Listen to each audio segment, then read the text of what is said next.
வணக்கம். விழிப்பாயுதம்லா வெற்றி நிச்சயம் என்ற விண்ணார்ந்த முழக்கத்துடன் மீண்டும் வருகிறது கவனகர் கர்ஜனை.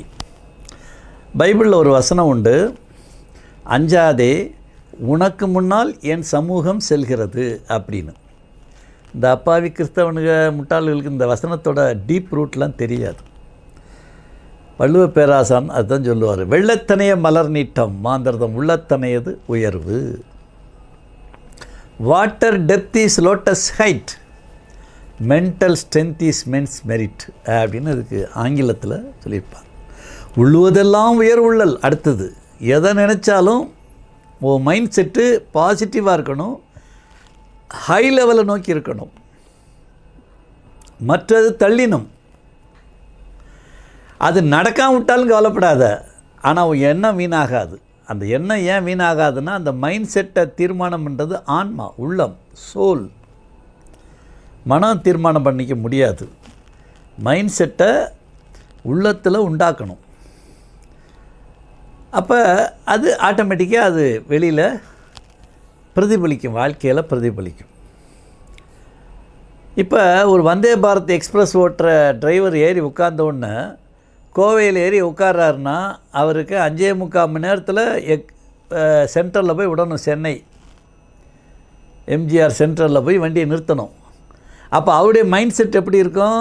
130 கிலோமீட்டர் வேகத்தில் இத்தனை நிமிஷத்தில் ஈரோடை கடக்கணும், இத்தனை நிமிஷத்தில் சேலத்தை கடக்கணும், இத்தனை நிமிஷத்தில் ஜோலார்பேட்டையை கடக்கணும், இத்தனை நிமிஷத்தில் அரக்கோணத்தை கடக்கணும்னு அந்த மைண்ட் செட் அப்படி இருக்கிறதுனால நான் ஸ்டாப்பாக போகும். அதுவே மேட்டுப்பாளையம் பேசஞ்சரு ட்ரெயினில் உட்கார்வார் பார்த்தீங்கன்னா அப்படியே நெளிஞ்சிட்டு தான் உட்காருவார். போகலாம் இப்போ என்ன, அப்படி தான் அந்த மைண்ட் செட் அப்படி அமையும். இப்போ நான்லாம் சென்னையில் வண்டி எடுத்துகிட்டு கோவைக்கு வரேன், இல்லை கோவையில் கார் எடுத்து சென்னைக்கு போகிறேன்னா இங்கேருந்தே மைண்ட் செட்டை உண்டாக்கிடுவேன். ஃபோன் பண்ணி சொல்லிடுவேன், ஆமாம் 1 மணி கிளம்புறேன், 8:30க்கு கேட்டை தரங்கன்னு. அங்கே இருக்க கேட்டை திறக்குன்னாலும் இங்கேருந்து கிளம்பும்போது சொல்லிடுவேன். இங்கே இருக்க கேட்டை திறக்கிறதுக்கு அங்கேருந்து கிளம்பும். மைண்ட் செட்டை அப்போயே அமைச்சிருவேன். இத்தனாவது நிமிஷம் உளுந்தூர்பேட்டையை கிராஸ் பண்ணணும், இந்த மணி நேரத்தில் சேலத்தை கிராஸ் பண்ணணும், இந்த மணி நேரத்தில் வீட்டுக்குள்ளே நுழையணும்னு அந்த மைண்ட் செட்டை அமைக்கணும். அது மாதிரி ஒரு ஆம்னி பஸ் ஓட்டுற, ஒரு ஓல்வோ பஸ் ஓட்டுற டிரைவரு கோவையிலேருந்து சென்னைக்கு போகணும் அல்லது மதுரையிலேருந்து சென்னைக்கு போகணுன்னா அவருடைய உட்காந்து ஓட்டுற வேகம், அவர் நினைக்கிற மைண்ட் செட் வேணா இருக்கும். அதுவே இந்த தேமாடல் அரசு அந்த திருட்டு முட்டாள் கைவர் கூட்டம், திமுக கூட்டம் நடத்துகிறாங்களே, இவன் விடியல் பஸ்ஸு, அந்த டிரைவர் என்ன செய்வார்? படிக்கட்டு ஒரு பக்கம் தொங்கிக்கிட்டு இருக்கோம், டாப் ஒரு பக்கம் ஏறிக்கிட்டு இருக்கோம், லொடன்னு ஆடிக்கிட்டு போகும். அதை ஓட்டுற டிரைவருக்கு மைண்ட் செட் எப்படி இருக்கும்? எண்ணத்தை ஓட்டி சம்பளத்தை ஒழுங்காக கொடுக்க மாட்டுறாங்க, நமக்கு ரிட்டையர்மெண்ட் பெனிஃபிட்டு ஒழுங்காக கொடுக்க மாட்டானுங்க, இவன்கிட்ட ஓட்டி அவங்க மைண்ட் செட் அப்படி தான் இருக்கும். அப்போ இந்த கட்ட வண்டி ஓட்டுற மைண்ட் செட்டுக்கும் ஆம்னி பஸ்ஸு ஓல்வோ பஸ் ஓட்டுற மைண்ட் செட்டுக்கும் வித்தியாசம் இருக்கும். அதனால் மைண்ட் செட்டுன்றதை நாம் தெளிவாக வச்சுக்கிட்டோம்னா, ஒருவேளை கட்ட வண்டி ஓட்டுற நிலைமையில் இருந்தால் கூட நம்ம மைண்ட் செட்டு ஓல்வோ பஸ்ஸை எய்ம் பண்ணிச்சுன்னா ஓல்வோ பஸ்ஸுக்கு போயிடுவீங்க. அதனால் அந்த மைண்ட் செட்டுன்றது அவ்வளோ முக்கியம். இந்த மைண்ட் செட்டை சரியாக அமைச்சவங்கள்லாம் பெரிய வெற்றி அடைவாங்க. இந்த மைண்ட் செட்டு உள்ளத்தில் அமைஞ்ச உன்னையே, இது உள்ளத்தில் அமைக்கணும், சும்மா ஒன்றும் கிடையாது. உள்ளத்தில் அமைஞ்சிருச்சுனாலே இந்த அறிவு அதை டிசைன் பண்ண ஆரம்பிச்சிடும், எந்த மாதிரி இதை கொண்டு போகணும், இது வெற்றி அடையான்னு.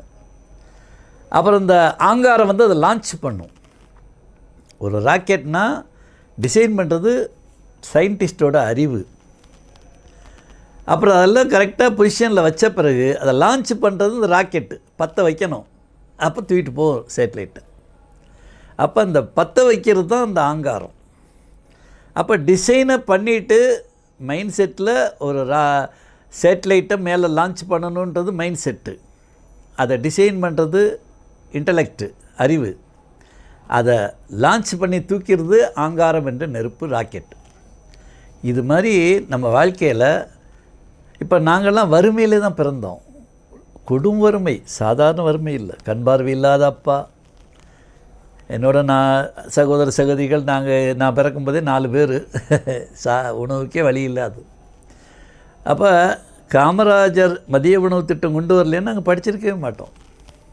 சோத்துக்காகத்தான் அந்த பள்ளிக்கூடத்துக்குள்ளேயும் நுழைச்சோம். சாப்பிடலாம் மத்தியானம் அப்படி. அப்போ அப்படி 4ஆம் வகுப்பு 3ஆம் வகுப்பு 5ஆம் வகுப்புலாம் படிக்கும்போது கூட அவ்வளோ வறுமையில் இருந்தாலும் என் பேரை எழுதும்போது ரா கனக சுப்புரத்தனத்தை சுருக்கிடுவேன். ரா க சு ரா இம், ராகசுரம் அப்படின்னு போட்டுக்குவேன். இங்கிலீஷில் RAHSURAM ராகசுரம் தான் நான் எழுதுவேன். பேர் நீளமாக இருக்குன்னு. அந்த ராகசுரம்னு எழுதும்போதே த கிரேட்டுன்னு சேர்த்து எழுதுவேன். ராகசுரம் த கிரேட், ராகசுரம் த கிரேட். அப்படி தான் தெரிஞ்சு செய்யலை. அந்த மைண்ட் செட்டு இயல்பாக அப்படி அமைஞ்சிருச்சு. நான் இன்டர்நேஷ்னல் லெவலில் சுற்றினேன். நல்லா கோடி கோடியாக சம்பாதிச்சோம். பேர் புகழ் எல்லாம் ஒரு இதான் முன்னேற முடிஞ்சது. அப்போ அந்த மைண்ட் செட்டு அப்போயே அமைஞ்சிருச்சு. எல்லா பெரிய உயர்வுக்கு வந்தவங்கள்லாம் சின்ன வயசுலேயே அந்த மைண்ட் செட்டை அப்படி அமைச்சு தான் வந்திருக்காங்க. ஞாபகம் வச்சுக்கணும். அதனால் சுற்றி இருக்கவன் உன்னை டீக்ரேட் பண்ணுவான், இதில் என்ன பெரிய நினப்புண்டுவான், எல்லாம் சொல்லுவானுங்க. அதெல்லாம் கண்டுக்கூடாது. தெளிவாக உள்ளத்தில் ஆன்மாவில் அந்த மைண்ட் செட்டை ஃபார்ம் பண்ணிவிட்டு இதுதான் நம்முடைய லட்சியம் அப்படின்னு. கல்வியாக இருந்தால் இதுதான் நம்முடைய மைண்ட் செட்.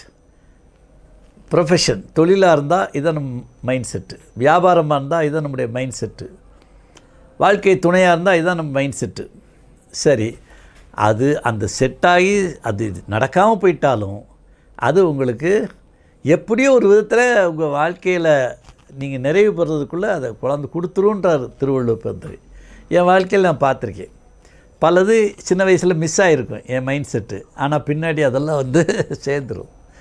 அதைத்தான் அந்த பைபிளில் நீ மைண்ட் செட் அமைச்சிட்டேன்னா என் சமூகம் என்னுடைய ப்ரெசன்ஸ் முன்னாடி போய் அதெல்லாம் செஞ்சு கொடுக்கும் அப்படின்னு கர்த்தர் சொல்கிறதா இயேசுநாதருடைய ப்ரீச்சிங்காக அதில் அந்த பைபிள் வசனம் இருக்கும். ஒரு aim should be high, should be great. அது நடக்கலைன்னு கவலைப்படக்கூடாது. அது நல்லா செஞ்சு வாழ்க்கையில் எதையெல்லாம் சாதிக்க வேண்டும் நினைக்கிறோம் அதையெல்லாம் சாதித்து எல்லாமல்ல எம்பெருமானை சாதனையின் முடிவில் எட்டுவோம். வெற்றி நிச்சயம். மீண்டும் நாளை சந்திப்போம். நன்றி, வணக்கம்.